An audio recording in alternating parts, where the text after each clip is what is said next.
My beautiful disciples, I am really not the main character. अध्याय 61, चोर पकड़ा गया। बस करो मुझे चिढ़ाना। अब उठो, एरन ने सख्ती से कहा। अगर वह अपने चुने हुए विकल्प में असफल हो जाता तो उसे इसके परिणामों का कोई अंदाजा नहीं था। अगर लड़की शहर छोड़कर नहीं भी जाती तब भी उन्हें बहुत सारी तैयारियां करनी पड़ती। उनके पास ऐसी इच्छाओं के आगे झुकने का समय नहीं था। शिव यिंग थोड़ी उदास दिखी, लेकिन उसने उसकी बात सुनी। योजना के अनुसार उसे काम पर जाना ही था। उसे शहर के कुछ प्रभावशाली लोगों को अपने वश में करना पड़ा ताकि वे आवश्यक कार्य कर सकें। आखिर एक नायक के लिए खलनायक भी तो होने ही चाहिए। उसने एरन का हाथ छोड़ दिया। सफल होने के बाद क्या मुझे इनाम मिलेगा? उसे समझ नहीं आ रहा था कि एरन एक शिष्य के लिए इतनी मेहनत क्यों कर रहा है। क्या उसे रोल प्लेइंग पसंद थी? उसे पता नहीं था, लेकिन वह उसकी मदद करने को तैयार थी। उसे किसी इनाम की उम्मीद नहीं थी, लेकिन फिर भी उसने इनाम की उम्मीद में पूछा, अगर हम सफल हुए तो मैं तुम्हें जरूर पुरस्कृत करूंगा। एरिन ने उसके शरीर से अपने हाथ हटाए और खड़ा हो गया। उसे अब भी अपने हाथ में वह एहसास हो रहा था और उसके कपड़ों पर उस गंध की महक अभी भी बाकी थी। इसका इनाम क्या होगा? समय आने पर आपको पता चल जाएगा। लेकिन अभी हम चीजों को टाल नहीं सकते। एरिन ने अपने कपड़े ठीक किए, लेकिन बीच में ही रुक गया क्योंकि वह किसी बात के बारे में सोच रहा था। अगर शिव यिंग यहां होती तो सेलेस्टे कहां होती? उसने घबराकर कमरे में चारों ओर देखा, यहां तक कि अपनी जेबें भी चेक कीं, लेकिन वह कहीं नहीं मिली। जब उसने खिड़की की तरफ देखा तभी उसने देखा कि एक परी जैसी आकृति खिड़की से बाहर उड़ रही है और उसे खोलने की कोशिश कर रही है। उसके होठों पर अभी भी केक के कुछ अंश थे जो उसने कल रात खाया था। उन्होंने यह भी देखा कि शिव यिंग खिड़की की ओर देख रही थी। एरिन ने सेलेस्टे को इतने लंबे समय तक छिपाए रखा था, लेकिन अब सब कुछ तहस-नहस हो गया। सेलेस्टे का भेद खुल गया। शिव यिंग ने खिड़की खोली। मैं जाकर उन्हें अपने वश में कर लूंगा ताकि वे योजना का पालन करें। वह खिड़की से कूद गई और नगर स्वामी के महल की ओर उड़ गई। उसने सेलेस्टे की उपस्थिति पर जरा भी प्रतिक्रिया नहीं दी। क्या ऐसा हो सकता है कि सेलेस्टे को सिर्फ मैं ही देख सकता हूं? एरिन ने असमंजस में अपने सिर के पीछे खुजली की। अगर शिव यिंग उसे देख सकती थी तो उसके लिए उस तरह के प्राणी पर प्रतिक्रिया न देना नामुमकिन था। इसका मतलब सिर्फ यह था कि वह देख नहीं सकती थी। वह हर समय सेलेस्टे को अपनी जेब में छुपाने की कोशिश कर रहा था। लेकिन अगर वह सचमुच किसी और को दिखाई नहीं दे सकती थी तो उसे इतना परेशान होना मूर्खतापूर्ण लग रहा था। महान बुजुर्ग भी तुम्हें नहीं देख सकते। आखिर तुम हो क्या? सेलेस्ट पश्चाताप करते हुए सिर झुकाकर अंदर भागी। उसने सोचा था कि एरन को पता चलने से पहले ही वह लौट आएगी, लेकिन वह पकड़ी गई। तुम इतने उदास क्यों दिख रहे हो? क्या इसलिए कि तुम पकड़े गए हो? सेलेस्टे ने सिर हिलाया और मासूमियत से भरी आंखों से उसकी ओर देखा। तुम्हारा यह रवैया मुझ पर असर नहीं करेगा, छोटी बच्ची। तुमने मुझसे बिना पूछे ही चली गई? क्या मैंने यह नियम नहीं बनाया था कि तुम्हें ऐसा करने की अनुमति नहीं है? सेलेस्टे लगभग रोने लगी। उसे पहली बार डांट पड़ी थी। बिस्तर पर गिरते ही उसकी आंखें नम हो गईं। यह अच्छी बात है कि आपको कोई देख नहीं सकता, लेकिन इसका मतलब यह नहीं है कि आप खतरे में नहीं हैं। यह पहली बार है, इसलिए मैं आपको माफ कर देता हूं। लेकिन अगली बार ऐसा नहीं होना चाहिए। एरन सेलेस्टे को डांटना नहीं चाहता था, लेकिन वह यह भी नहीं चाहता था कि उसे चोट लगे। उसके साथ रहने से वह सुरक्षित रह सकती थी। लेकिन उसे नहीं पता था कि अगर वह उसके साथ नहीं होता तो क्या होता। सेलेस्टे एक बच्चे की तरह अपना सिर नीचे झुकाए बैठी रही। एरिन के करीब आया और रोने लगी उस नन्ही परी को देखने लगा। उसने एक रुमाल उठाया जो सेलेस्टे के कदकाठी के किसी व्यक्ति के लिए कंबल से कम नहीं था। मैंने कठोर भाषा का प्रयोग किया, लेकिन यह आपकी अपनी सुरक्षा के लिए था। उसने रुमाल से सेलेस्टे के चेहरे से आंसू पोंछे, इस बात का बेहद ध्यान रखते हुए कि उसकी आंखों को चोट न पहुंचे। कि कैसा लगा? सेलेस्टे ने अपना सिर उठाया। वह बेहद हैरान थी, मानो सोच रही हो कि एरन को कैसे पता चला कि उसने केक खाया था। तुम्हें इतनी हैरानी क्यों हो रही है? सेलेस्टे की प्रतिक्रिया देखकर एरन जोर से हंस पड़ा। वह सचमुच एक बच्चे जैसी थी। अगली बार जब आप कुछ चुराएं तो कम से कम यह सुनिश्चित कर लें कि कोई सबूत न बचे। उसने अपनी उंगलियों से सेलेस्टे के होठों से केक के निशान पोंछे और फिर उस केक का स्वाद चखने के लिए उसे अपने मुंह में डाल लिया।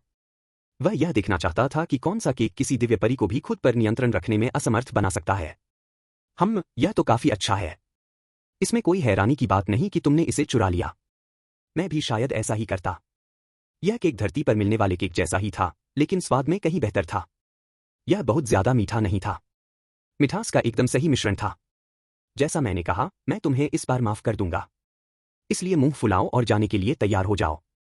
सेलेस्टे खुशी से मुस्कुराई और सीधे एरन की जेब में उड़कर चली गई और उससे कहा कि उसे तैयार होने की जरूरत नहीं है।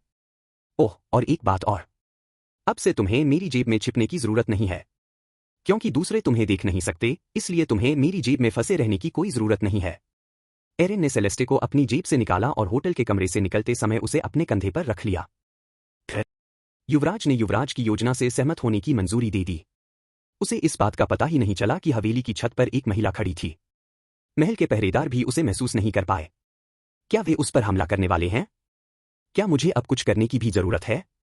उसकी योजना यह थी कि वह अपने आकर्षण का इस्तेमाल करके इन लोगों को उस लड़की पर हमला करने के लिए उकसाएगी ताकि एरन एक रहस्यमय विशेषज्ञ के रूप में प्रकट होकर उसे बचा सके।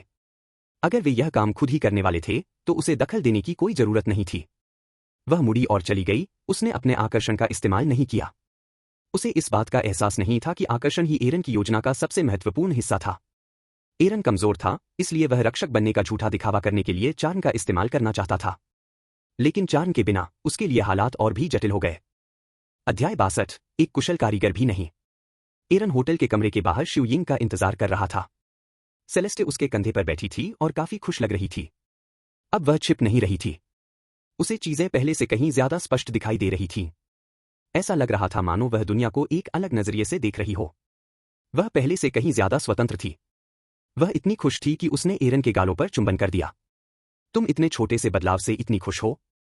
तुम बिल्कुल बच्चे जैसी हो, लेकिन तुम्हारी वजह से ही मुझे कोई ऐसा मिल गया है जिससे मैं उन चीजों के बारे में बात कर सकती हूं जो मैं दूसरों को नहीं बता सकती। उसने अपनी उंगली से सेलेस्टे को हल्के से थपथपाया। क्या तुम पागल हो गए हो? अब तुम खुद से बात कर रहे हो? एरन सेलेस्टे से बात कर रहा था तभी उसे एक महिला की आवाज सुनाई दी। उसी होटल से एक लड़की बाहर निकली। वह वही लड़की थी जिसे वह अपनी दूसरी शिष्या बनाना चाहता था। क्या तुम्हें मुझसे कोई समस्या है? एरन ने पूछा। तुम नहीं। मुझे तो बस उन कमजोर लोगों से दिक्कत है जो अपनी महिलाओं की रक्षा तक नहीं कर सकते। और तुम्हें लगता है कि तुम ताकतवर हो? क्या तुमने वो कहावत नहीं सुनी? एक पहाड़ के पीछे दूसरा पहाड़ होता है। अगर तुम्हें वैसा ही कोई पहाड़ मिल जाए तो तुम क्या करोगे? मुझसे ऊपर तो सिर्फ मेरे संप्रदाय के वरिष्ठ ही हैं। और तुम्हारे जैसे लोग तो उनके सामने कुछ भी नहीं है। ओह! क्या होगा अगर मैं भी महान दानव संप्रदाय का शिष्य होता? गंभीर दिखने वाली महिला अंततः अपनी हंसी को नियंत्रित न कर पाने के कारण फूट फूट कर हंस पड़ी। महान दानव संप्रदाय का शिष्य? अगर तुम्हें बाहरी शिष्यों की सेवा के लिए एक सहायक के रूप में भी चुना जाए तो तुम भाग्यशाली होगे। वह महिला एरन से दूर जाते हुए लगातार हंसती रही, मानो उसने अपने जीवन का सबसे मजेदार मजाक सुना हो। मैं तो एक साधारण कारीगर बनने के भी लायक नहीं हूं, है ना? क्योंकि तुम इतने घमंडी हो, इसलिए मैंने तुम्हें शिष्य के रूप में स्वीकार करने के बाद तुम्हारे लिए एक काम सोच रखा है। एरन ने उस महिला को शहर से जाते हुए देखा। वह पहले से ही काफी निराश महसूस कर रहा था क्योंकि उसे नीचा दिखाया जा रहा था। भले ही वह ताकतवर न हो, इससे कोई फर्क नहीं पड़ना चाहिए। उसने उस लड़की के साथ कुछ भी गलत नहीं किया था, फिर भी वह हमेशा उसका मजाक उड़ाती थी और उसे नीचा दिखाती थी। अपने गुरु के रूप में मैं तुम्हें निश्चित रूप से कुछ अच्छे पाठ पढ़ाऊंगा जिन्हें तुम जीवन भर याद रखोगे, मेरे प्रिय शिष्य। क्या तुम्हारा काम हो गया? उसने अचानक पूछा। उसे अपने पीछे किसी की मौजूदगी का एहसास हुआ। वे उस पर वैसे ही हमला करेंगे जैसा आप चाहते थे। यह अच्छी बात है। ऐसे में अब रहस्यमय विशेषज्ञ के लिए भी तैयार होने का समय आ गया है। नगर स्वामी को उसके अपने ही महल की सबसे निचली मंजिल पर स्थित जेल में जंजीरों से बांधकर रखा गया था। उसने सोचा था कि युवराज उससे खुश होंगे क्योंकि वह इतने खास मेहमान को लेकर आया था। लेकिन सभी मेहमानों के चले जाने के बाद ही युवराज ने पहरेदारों को उसे पकड़ने का आदेश दिया। तब से वह सोचता रहा कि उसने क्या गलती की। उसे यह भी लगा कि शायद वह कभी सूरज की रोशनी न देख पाए। यहां तक कि उसकी हत्या भी हो सकती है। युवराज को प्रसन्न करने के प्रयास में उसने उन्हें नाराज कर दिया था। जब वह विचारों में डूबा हुआ था, तभी उसने जेल का दरवाजा खुलने की आवाज सुनी। एक व्यक्ति कोठरी में दाखिल हुआ। नगर प्रमुख ने अपना सिर उठाया। महारानी, मुझसे गलती हो गई। कृपया मुझे क्षमा कर दीजिए। मैं फिर कभी ऐसी गलती नहीं करूंगा। तुम्हारी वजह से ही मेरे छोटे भाई की पिटाई हुई। अगर तुम उस लड़की को यहां नहीं लाते तो कुछ नहीं होता। क्या तुम्हें लगता है कि यह ऐसी गलती है जिसे माफ किया जा सकता है? नगर प्रमुख यह जानना चाहता था कि इसमें उसकी क्या गलती थी। अगर उस युवक ने उस लड़की को लड़ाई के लिए चुनौती न दी होती, तो क्या उसकी इतनी पिटाई होती? असल में गलती तो उस युवक की ही थी, क्योंकि उसे अपनी औकात का पता नहीं था। इतने सारे विचार होने के बावजूद उसने उन्हें खुलकर व्यक्त नहीं किया।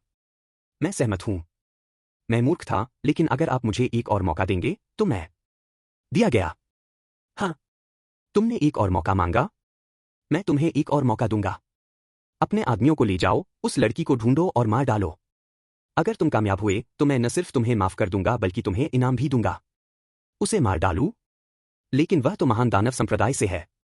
अगर मैंने उसे मार डाला तो? लड़की चाहे कितनी भी ताकतवर क्यों न हो, वह अभी भी जवान थी। वह पूरे राज्य में लड़ सकती थी, लेकिन नगर स्वामी और उसके अंगरक्षक उससे कहीं अधिक उम्र के थे। शारीरिक शक्ति में इतना अंतर था कि लड़की उसका विरोध नहीं कर सकी।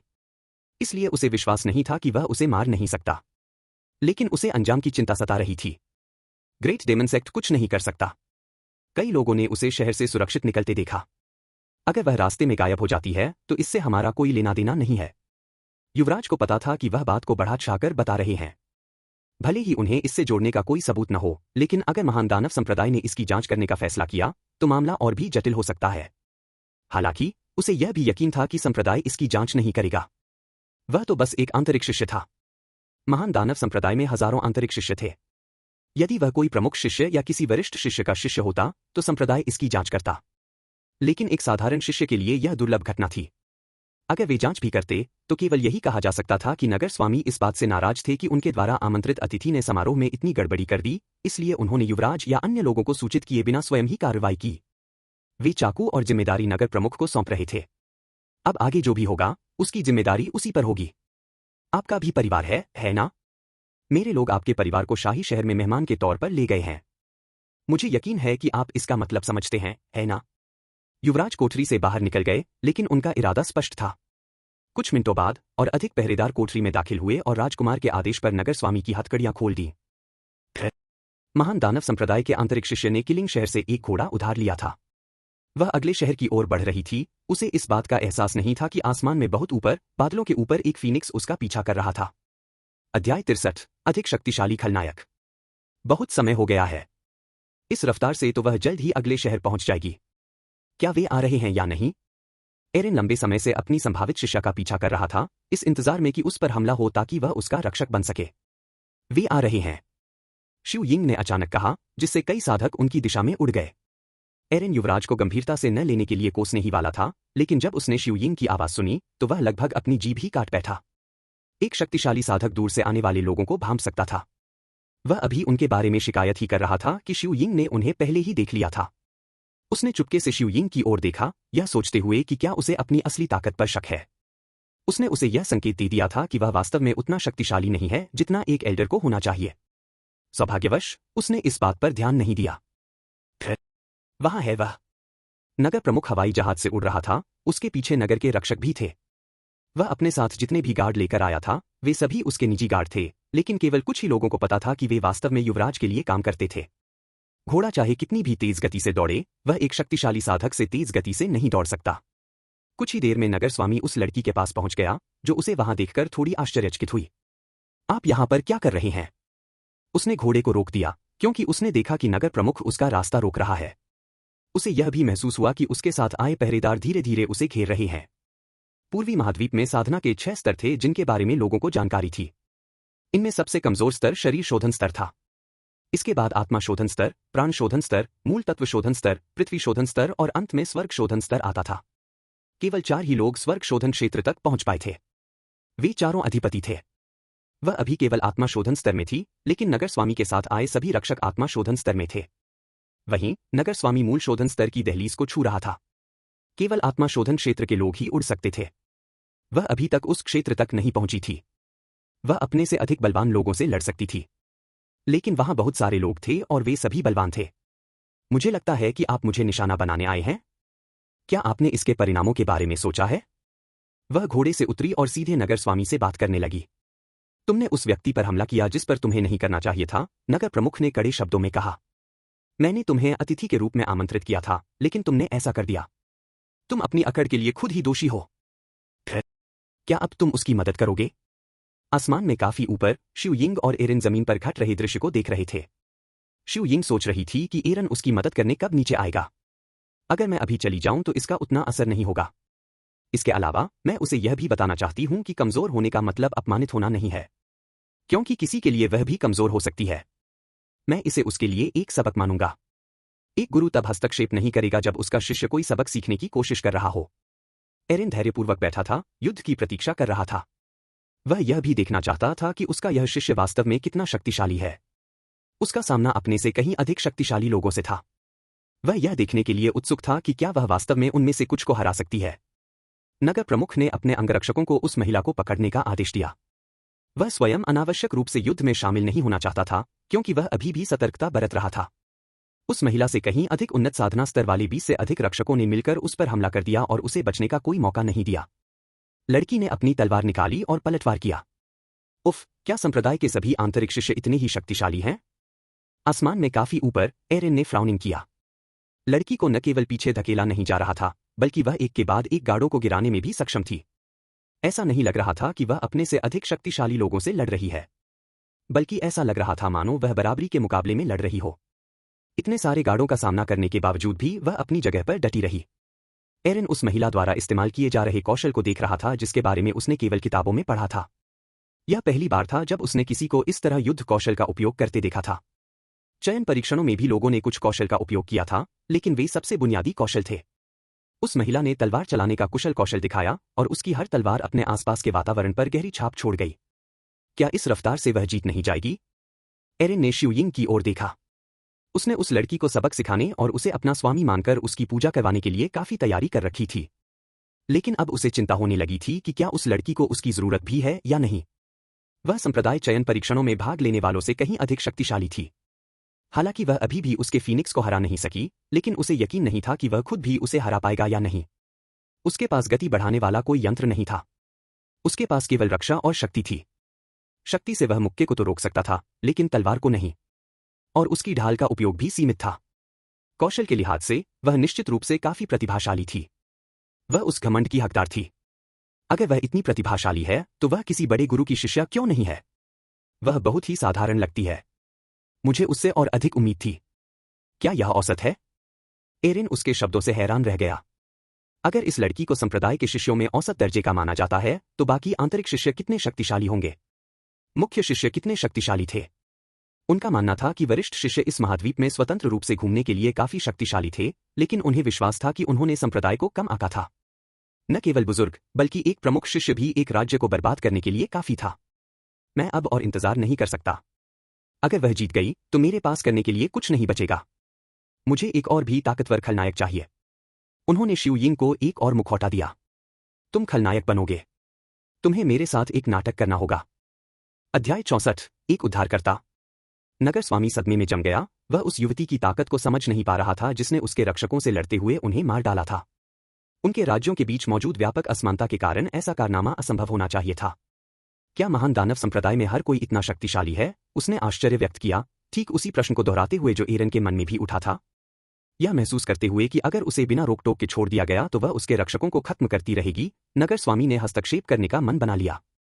भले ही उस युवती में युद्ध कौशल में अपनी सीमा से आगे निकलने की क्षमता हो, लेकिन उसे विश्वास नहीं था कि वह दो सीमाओं के अंतर को पाट सकती है। अपने रक्षकों को निश्चित मृत्यु से बचाने के लिए दृढ़ संकल्पित होकर नगर स्वामी ने एक निर्णय लिया।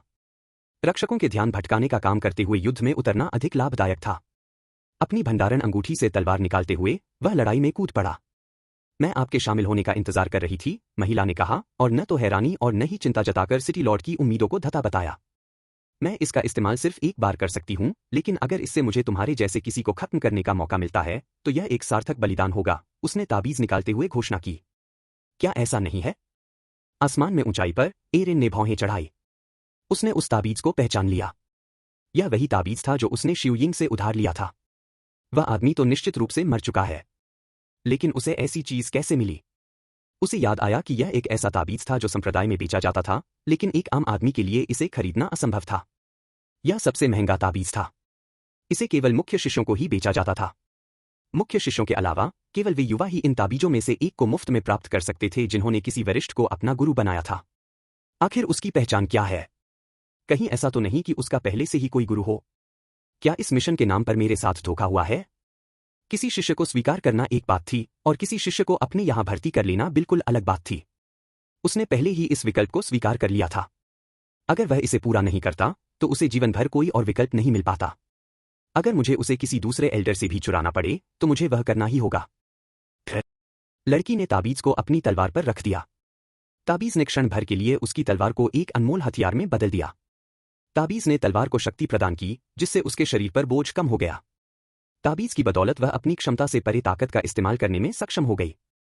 नगर स्वामी को पहले से ही आभास हो गया था कि वह खतरे में है। वह जानता था कि वह महान दानव संप्रदाय की शिष्या थी। वह उसकी ताकत से इतना विचलित हो गया था कि वह पूरी तरह से भूल गया था कि संप्रदाय के पास कई अनोखे खजाने भी हो सकते हैं। महान दानव संप्रदाय के शिष्य ऐसी चीजों का इस्तेमाल बहुत कम करते थे क्योंकि वे बाहरी शक्ति उधार लेने में विश्वास नहीं करते थे। लेकिन इसका मतलब यह नहीं था कि वे ऐसा कर ही नहीं सकते थे। उस पर एक साथ हमला करो, उसने अपने अंगरक्षकों को आदेश दिया कि वे ध्यान भटकाएं जबकि वह भाग गया। हालांकि उसका हमला उसकी गति से कहीं अधिक तेज था। ऊर्जा का एक चकाचौंध भरा चाप उसकी ओर बढ़ा। नगर स्वामी ने ऊर्जा के उस चाप को अपने पास से गुजरते हुए देखा। उसे इसका एहसास भी नहीं हुआ, लेकिन जब उसने नीचे देखा तो पाया कि उसके शरीर का निचला आधा हिस्सा गायब था। वह बहुत पीछे छूट गया था। उसका शरीर 2 टुकड़ों में कट गया और शरीर का ऊपरी हिस्सा भी 2 टुकड़ों में कटकर जमीन पर गिर गया। जब तक उसे दर्द का एहसास हुआ तब तक बहुत देर हो चुकी थी। न सिर्फ वह बल्कि उसके सभी गार्ड भी मारे गए थे। राक्षस। वह बस एक शब्द ही बुदबुदा पाया क्योंकि उसके चारों ओर खून का एक पोखर बन गया था। आंखें बंद होने से पहले उसे केवल उसकी परछाई ही दिखाई दी। लड़की ने अपनी तलवार पीछे रखी और आह भरी। युद्ध में उसका घोड़ा मर गया था। अब उसके पास सवारी करने के लिए कोई साधन नहीं था और यही उसकी सबसे बड़ी चिंता थी। उसे इस बात की परवाह नहीं थी कि किसी ने उसे जान से मारने की कोशिश की। उसे इस बात का कोई गर्व नहीं था कि उसने अपने से अधिक शक्तिशाली लोगों को मार डाला। उसे उस ताबीज को बर्बाद करने का कोई पछतावा नहीं था। उसे सिर्फ इस बात की चिंता थी कि अब उसे अगले शहर तक पैदल जाना होगा। ये बेचारे लोग, इनकी वजह से मुझे अगले शहर तक पैदल जाना पड़ता है। निकम्मे लोग। आपको पैदल नहीं चलना पड़ेगा क्योंकि आपको कहीं जाना ही नहीं है। लड़की को अचानक अपने ठीक बगल में एक आवाज सुनाई दी। उसे वहां किसी की मौजूदगी का एहसास भी नहीं हुआ था। हैरान होकर वह आगे की ओर भागी और कुछ दूरी बना ली। आप कौन हैं? उसके पीछे उसने एक महिला को देखा जिसने अपना चेहरा नकाब से ढका हुआ था। वह उस महिला की ताकत को देख भी नहीं सकती थी, लेकिन उसे खतरे का आभास हुआ। उसे यह भी नहीं पता था कि अगर उसके पास कोई दूसरा ताबीज होता तो भी वह इस महिला को हरा पाती या नहीं। मैं ही वह व्यक्ति हूं जो तुम्हारी जान लेगा। एक छोटे शहर का नगर प्रमुख तुम्हारे जैसे व्यक्ति को नियुक्त नहीं कर सकता। क्या असुर संप्रदाय के उत्तराधिकारी ने तुम्हें भेजा है? आप ये सवाल नरक के स्वामी से पूछ सकते हैं। शिव यिंग वह सर्वोत्कृष्ट खलनायक थी जिसे एरेन ने बनाया था। उसने बड़ी कुशलता से अपने बालों का स्टाइल और यहां तक कि अपनी लंबाई भी बदल ली थी ताकि उसकी पहचान न हो सके। आप जैसे वरिष्ठ नागरिक बच्चों की लड़ाइयों में हिस्सा ले रहे हैं? क्या आपको शर्म नहीं आती? मैं तो बस एक चींटी को कुचल रहा हूं। किसी कमजोर को कुचलने में शर्म की कोई बात नहीं है। युवा शिष्या के होंठ निराशा से कांप रहे थे। अब तक वही दूसरों को कमजोर कहती आ रही थी। अब खुद उसे उन्हीं शब्दों का सामना करना पड़ रहा था। फीनिक्स की चोटी पर बैठे एरेन हंसा।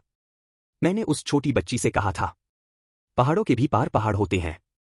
हालांकि सच कहूं तो शिव यिंग मेरी उम्मीद से कहीं बेहतर खलनायिका साबित हुई।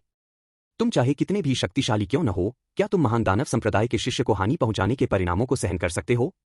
क्या तुम भूल गए हो कि हमारे संप्रदाय के गुरु कौन हैं? पूर्वी अधिपति। मैंने उसके बारे में सुना है, लेकिन इससे क्या फर्क पड़ता है? क्या वह आज तुम्हें बचा सकती है? अगर उसे पता चल गया तो तुम्हारी 7 पीढ़ियां तबाह हो जाएंगी। उसे कौन बताएगा? तुम्हारा भूत? वह युवती धीरे धीरे पीछे हट गई, भागने के तरीके सोचने की कोशिश कर रही थी। लेकिन कोई रास्ता नहीं था। वह यहां बिल्कुल अकेली थी और किसी उद्धारकर्ता के आने की उम्मीद करना अवास्तविक था। ये क्या हो रहा है? एक सीनियर एक जूनियर को परेशान कर रहा है। उस युवती को लगा जैसे दुनिया उसके चारों ओर सिमट रही हो, क्योंकि इस बार मौत से बचने का कोई रास्ता नहीं था। लेकिन तभी एक और आवाज सुनाई दी। आकाश से एक आकृति आई और ठीक उसके सामने आकर उतरी। उसे उस व्यक्ति की केवल पीठ ही दिखाई दी जो उस खतरनाक महिला की ओर मुंह किए खड़ा था। अध्याय 65। वह मेरी बेटी है। और क्या? उस युवती ने एरन की पीठ की ओर देखा और भौहें चढ़ा लीं। उसे लगा जैसे वो व्यक्ति उसे कुछ जाना पहचाना सा लग रहा हो। उसकी पीठ वैसी ही थी जैसी उसने होटल से निकलते समय देखी थी। ऐसा हो ही नहीं सकता। वह आदमी बहुत कमजोर था। उसके लिए उड़कर इतनी जल्दी यहां पहुंचना नामुमकिन है। वह यह मानना नहीं चाहती थी कि उसके सामने खड़ा व्यक्ति वही व्यक्ति है जिसे वह कभी नीचा समझती थी। सौभाग्यवश उसके बालों का रंग अलग था, जिससे उसे और भी यकीन हो गया कि वह वही व्यक्ति नहीं था। मैं नहीं जानता कि तुम कौन हो, लेकिन चूंकि तुम्हें दूसरों के मामलों में दखल देना पसंद है तो क्यों न तुम हमेशा के लिए यहीं रह जाओ। शिव यिंग ने अपनी भूमिका बखूबी निभाई, या यूं कहें कि उन्होंने अपनी भूमिका को पूर्णता से निभाया, बल्कि कुछ ज्यादा ही। इससे पहले कि एरन कुछ प्रतिक्रिया कर पाता, उसने शिव यिंग को हल्के से हाथ हिलाते देखा। शिव यिंग के लिए यह एक कमजोर हमला था, लेकिन एरन के लिए यह कुछ ऐसा था जो उसे मार सकता था। क्या वह अपने किरदार में कुछ ज्यादा ही डूब गई? क्या वह सचमुच हमला कर रही है? एरन की पीठ ठंडे पसीने से तरबतर थी। सौभाग्य से उसका हमला बाल बाल बच गया। यह महिला, यह तो नाटक कर रही है। जरा सी भी गलती होती तो मेरा सुरक्षा कवच सक्रिय हो जाता। कितना बड़ा नुकसान हो जाता। एरन के पीछे खड़ी लड़की भी हैरान रह गई। हमला देखने में तो सहज लग रहा था, लेकिन वह इतना विनाशकारी था कि जमीन में 1 मील से भी ज्यादा लंबी 10 फीट गहरी खाई बन गई। इस रहस्यमयी महिला के पास ऐसी शक्तियां थीं जो समझ से परे थीं। उसका एक ही हमला पूरे शहर को तबाह करने के लिए काफी था। लेकिन उसे समझ नहीं आ रहा था, उसके जैसी ताकतवर इंसान का निशाना कैसे चूक सकता है। कुछ तो गड़बड़ थी। तुमने मेरे हमले की दिशा कैसे बदल दी? शिव यिंग ने हैरानी से कहा। यह तो नामुमकिन होना चाहिए। एरन के चेहरे के हाव भाव देखने लायक थे जब उसने शिव यिंग को खुद को ताकतवर दिखाने के लिए नाटक करते देखा। सौभाग्य से उसके पीछे खड़ी लड़की उसका चेहरा नहीं देख पाई। उस युवती का चेहरा मानो किसी रहस्योद्घाटन के बाद चमक उठा हो। तो क्या उसी की वजह से उसका निशाना चुक गया? यह सोचकर हैरानी होती है कि वह इतने शक्तिशाली हमले को रोकने में सक्षम था। आखिर वह कितना ताकतवर है? उसे समझ नहीं आ रहा था कि वह इतने शक्तिशाली लोगों से कैसे मिली। वह महिला ही उसके लिए बहुत शक्तिशाली थी, लेकिन यह आदमी तो उससे भी कहीं अधिक रहस्यमय था। क्या यह उसकी किस्मत थी कि वह आदमी संयोगवश उसे बचाने के लिए वहीं मौजूद था? उसकी पूरी जिंदगी में उसकी किस्मत हमेशा खराब रही थी, लेकिन इस बार उसे लगा कि उसकी किस्मत कुछ ज्यादा ही अच्छी है। शायद वह बच जाए। खांसी। तुम बहुत कमजोर हो। एरन ने अपनी बाहों को अपनी छाती के चारों ओर मोड़ लिया, उसके होठों पर हल्की सी मुस्कान थी। लेकिन चिंता मत करो, थोड़ी सी ट्रेनिंग से तुम भी मजबूत बन सकते हो। तुम मुझे मार सकते हो, लेकिन मुझे शर्मिंदा नहीं कर सकते। शिव यिंग गुस्से से चिल्लाई और उसकी आकृति गायब हो गई। वह युवती उसका चेहरा भी ठीक से नहीं देख पा रही थी। लेकिन जब तक शिव यिंग उसकी नजर में आई, तब तक बहुत देर हो चुकी थी। उसने देखा कि शिव यिंग एरन के ठीक पीछे आ गई। उसने एरन पर हमला कर दिया, मानो उसकी पीठ में छेद करके उसका दिल नोचकर निकाल लेना चाहती हो। एरन बहुत धीमा था। वह अभी भी असमंजस में था। शिव यिंग कहाँ गायब हो गई? आह! जब उसने अपने पीछे से दर्द भरी कराह सुनी, तभी वह मुड़ा और उसने देखा कि शिव यिंग खून की खांसी करते हुए पीछे की ओर गिर पड़ी थी। एरन के होंठ फड़फड़ाए, लेकिन उसने अपनी प्रतिक्रिया को नियंत्रित करने की पूरी कोशिश की। यह सचमुच एक महिला का शो बन गया था। उसे पता था कि उसने वास्तव में उस पर हमला नहीं किया था। अगर उसने हमला किया होता, तो उसका सुरक्षा कवच सक्रिय हो जाता। इसलिए यह सब एक नाटक था। वह सच्चाई जानता था, लेकिन उस युवती को धोखा दिया गया था। उसने शिव यिंग को उस रहस्यमय व्यक्ति पर हमला करते देखा, लेकिन इससे पहले कि वह उसे छू पाती, उसे हवा में उछाल दिया गया। उसे नहीं पता था कि उसके संप्रदाय का कोई वरिष्ठ सदस्य भी इतने तेज हमले को झेल पाएगा या नहीं। लेकिन इस रहस्यमय व्यक्ति ने बिना हिले डुले ही उसे घायल कर दिया। क्या इसका मतलब यह था कि वह उसके संप्रदाय के किसी वरिष्ठ सदस्य से भी अधिक शक्तिशाली था? क्या यही वह चरम शक्ति थी जिसकी उसे लंबे समय से चाह थी? शक्ति क्या होती है? क्या यह दूसरों को हराने की क्षमता है? नहीं। शक्ति तो तब होती है जब आप इतने शक्तिशाली हों कि हर दुश्मन आपके सामने चींटी जैसा लगे। उसने ठीक यही देखा। उसने यह भी नहीं देखा कि उसने किस कौशल का इस्तेमाल किया। ऐसा लग रहा था मानो उसने कुछ किया ही न हो, लेकिन यही बात उसे वास्तव में असाधारण बनाती थी। वह सीखना चाहती थी। वह इस आदमी की तरह ताकतवर बनना चाहती थी। वह उस आदमी का चेहरा नहीं देख सकती थी, लेकिन वह उस मुखौटे के पीछे उसकी गहरी आंखें देख सकती थी, जो अभी भी वास्तव में शांत थीं। शिव यिंग खड़ी हो गई और अपने होठों से खून पोंछने लगी। तुम इतने शक्तिशाली कैसे हो? महान दानव संप्रदाय के एक महान बुजुर्ग भी इतने शक्तिशाली नहीं हो सकते। केवल उस संप्रदाय के संप्रदाय प्रमुख ही इतने शक्तिशाली हो सकते हैं। तुम्हारी पहचान क्या है? लड़की की नजरों में एरन अब भी एकदम शांत था। लेकिन केवल वही जानता था कि शिव यिंग की ऐसी बेतुकी बातें सुनकर अपने भावों को काबू में रखना उसके लिए कितना मुश्किल था। इस समय वह खुद भी थोड़ा शर्मिंदा महसूस कर रहा था, लेकिन अब वह हार नहीं मान सकता था। अपने चरित्र को न खोने के लिए उसे अपनी सारी शर्म को ब्लैक मार्केट में बेचना ही पड़ा। ग्रेट डेमन सेक्ट के सेक्ट मास्टर, क्या आप उस छोटे बदमाश फेंग यू की बात कर रहे हैं? वह कल्पना भी नहीं कर सकता था कि अगर संप्रदाय की मुखिया को उसकी बातें पता चल गईं तो उनकी क्या प्रतिक्रिया होगी। लेकिन उन्हें कौन बताएगा? उनकी अनुपस्थिति में वह उनका नाम जैसे चाहे वैसे इस्तेमाल कर सकता था। छोटी बच्ची, तुम्हारा उससे क्या रिश्ता है? शिव यिंग ने भी मजाक में साथ दिया। वह मेरी बेटी है। और क्या?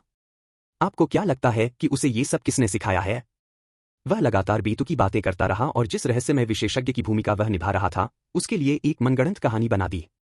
मुझे यह मत बताओ कि तुमने सचमुच यह मान लिया था कि वह पूर्वी महाद्वीप में सबसे मजबूत है, सिर्फ इसलिए कि तुम बच्चों को ये खिताब पसंद हैं और हम बूढ़े लोग आते नहीं हैं।